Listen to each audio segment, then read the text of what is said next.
everyone, I am Pravina from 3rd BSc Computer Science. I am here to review the book A Christmas Carol written by Charles Dickens. Charles Dickens Victorian युग के सबसे लोकप्रिय अंग्रेजी उपन्यासकार थे। साथ ही एक दशक सामाजिक आंदोलन के सदस्य भी थे। चार्ल्स डिकेंस की लोकप्रियता इसी तथ्य से आंकी जा सकती है कि उनके उपन्यास और लघु कथाएं आज एक प्रिंट से बाहर ही नहीं गए। चार्ल्स के लगभग दर्जन भर प्रमुख उपन्यास, लघु कथाओं की एक बड़ी संख्या, अनेकों नाटक और कई गैर कल्पना किताबों आज भी सबसे अधिक लोकप्रिय है। अपने साहित्य से उन्होंने समकालीन अंग्रेजी समाज का मनोरंजन ही नहीं किया, वरन से दिशा भी दी। डिकेंस के पिता मामूली सरकारी क्लर्क थे। वे सदा आमदनी से अधिक खर्च करते थे और इस कारण आजीवन आर्थिक संकट झेलते रहे। जब वह छोटे थे, उनके पिता ऋणग्रस्त होने के कारण जेल गए और डिकेंस को जूते को पॉलिश बनाने वाली एक फैक्ट्री में नौकरी करनी पड़ी। इस अनुभव को डिकेंस ने 2 उपन्यासों डेविड कॉपरफील्ड और लिटिल डॉरेट में अंकित किया है। डिकेंस की बहुत समझदार न थे और उनके शिक्षा की वृद्धि थी। उनका क्रूर चित्र मैसेज निकलबी नाम के पत्र में है। उनके पिता की चित्र मिस्टर मिकाउबर और मिस्टर डॉरेट है। डिकेंस की प्रसिद्ध रचनाओं में बाउच के sketch, Pickwick papers, Oliver Twist, Nicholas Nickleby, old curiosity, अस्थि शंप, Barnaby Rudge, Martin Chuzzlewit, Dombey और उसका पुत्र, डेविड कॉपरफील्ड, ग्रेट एक्सपेक्टेशंस, 2 नगरों के कथा आदि दर्जनों विश्वविख्यात उपन्यास। चार्ल्स डिकेंस की क्रिसमस कैरल विक्टोरियन इंग्लैंड में सेट की गई है। यह एक ऐसे टूट हुए आदमी की कहानी है जिसकी दौलत ही उसके जीवन का एकमात्र जुनून बन गया है। एक युवा व्यक्ति के रूप में एबेनेजर स्क्रूज के जीवन में प्यार और परिवार था, लेकिन कई असफलताओं के बाद उन्होंने समाज का हिस्सा बनाने की इच्छा को दी।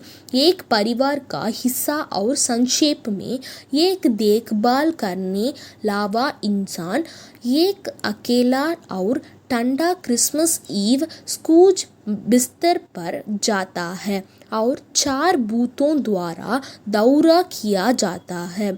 उसको पुराना business partner, ghost of Christmas past, ghost of Christmas present और गोस्ट ऑफ क्रिसमस फ्यूचर एक आंख खोलने वाले साहित्यिक कार्य के बाद समय और यादों के माध्यम से यात्रा करते हुए साथ ही साथ अपने संभावित भविष्य के लिए एक भयावह अकेले यात्रा के बाद स्क्रूज अपने दयनीय तारीखों के त्रुटि को देखते और क्रिसमस की सुबह एक नए व्यक्ति को जगाता है जो जीवन, प्रेम और प्रेम से भरा होता है।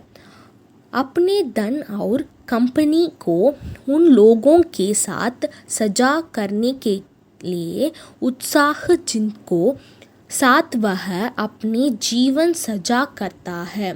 विक्टोरियन इंग्लैंड में एबेनेजर स्क्रूज एक अमीर बूढ़ा व्यक्ति है जो अपने परिवार और काम को सहयोगियों के लिए एक कंजूस और ठंडे दिल वाले व्यक्ति के रूप में जाने जाता है। स्क्रूज से भतीजे जो लगातार उसमें अच्छाई खोजने की कोशिश करता है की चिंता के लिए स्क्रूज लगातार एक बांझ के साथ उत्सव के लिए परिवार में शामिल होने के निमंत्रण पर अपनी नाक घुमाता है। बाह हम्बग स्क्रूज के कठोर तरीका से भी बहुत प्रभावित बाम क्राइचिट स्क्रूज के सहायक उसकी साहूकार की दुकान पर है। स्क्रूज अपने पैसे के साथ इतना कंजूस है कि वह क्राइचिट को ठंड के मौसम के बावजूद आग में कोयला डालने की अनुमति नहीं देता। जैसे ही कहानी शुरू होता है हमें पता चलता है कि स्क्रूज के लंबे समय के साथी जैकब मार्ले की हाल ही में मृत्यु हो गई है।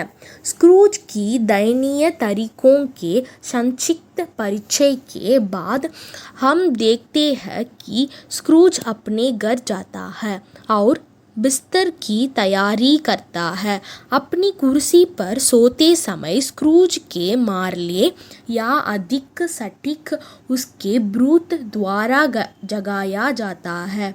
मार्ले स्क्रूज को चेतावनी देने के लिए है कि उसका भविष्य कैसा होगा, क्या उसे अपने तरीके नहीं बदलने चाहिए और अपने जीवन में लोगों के लिए अपने दिल खोलना चाहिए। मार्ले ने स्क्रूज को रात भर 3 आत्माओं से मिलने की उम्मीद करने के लिए कहा। पहली आत्मा the ghost of Christmas past Scrooge के जीवन के दृश्यों को एक व्यक्ति के रूप में दिखाती है। स्क्रूज हालांकि अपने बाह हम्बग तरीके, उनके परिवार और उनके पिछले प्यार और एक बार मंगेतर के दर्शन से स्पष्ट रूप से प्रभावित होता है। अपने सबसे खुशहाल अतीत के साथ बातचीत करने के अपने प्रयासों के बावजूद भूत इसके अनुमति नहीं देगा और वह बहुत जल्द अगली यात्रा का इंतजार करने के लिए अपने शयनकक्ष में लौट आया। दूसरी भावना गोस्ट ऑफ क्रिसमस प्रोजेक्ट दिखाती है कि वर्तमान में उनके भतीजे और उनके कर्मचारी क्राइचिट में परिवार के साथ क्या हो गया। स्क्रूज उन कठिनाइयों का गवाह है जिनसे क्राइचिट परिवार गुजर रहा है, जिसमें उचित क्रिसमस भोजन के लिए पर्याप्त पैसा नहीं होना और सबसे छोटो बेटा टिनी टिम की बीमारी शामिल है। इन सब के बावजूद टिम मास्टर स्क्रूज के टोस्ट बनाना है। स्क्रूज अपने भतीजे के क्रिसमस समारोह को भी देखता है, जहाँ भतीजे की पत्नी स्क्रूज के बारे में बात करती है, लेकिन भतीजा अपने चाचा के लिए चंपक जाता है। स्क्रूज जो कुछ देखता है उसे हैरान है, लेकिन फिर से पक्ष अनुत्तरिक हो जाते हैं और अपने अंतिम यात्रा की प्रतीक्षा करने के लिए वह अपने बिस्तर पर वापस आ जाता है। पिछली यात्रों है विपरीत गोस्ट ऑफ क्रिसमस फ्यूचर डरावना और पूर्वाभास है। वह स्क्रूज को कुछ भी दिल हो छू लेने वाला या छूने वाला नहीं दिखाता है, बल्कि वह उसे दिखाता है कि अगर वह एक जवान आदमी के रूप में वापस नहीं लौटता है तो वह कहाँ जाएगा।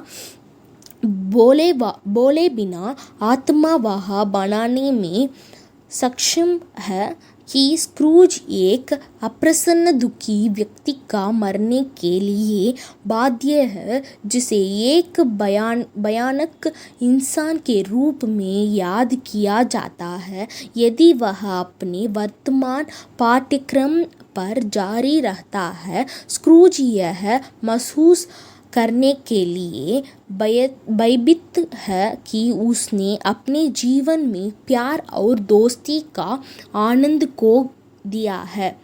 एक शुरुआत के साथ जगाए हुए स्क्रूज एक कदम भी नहीं खोता है। वह तुरंत पुनर्जन्म लाता है, एक उदार और हर्षित दृष्टिकोण वाला के एक नया व्यक्ति।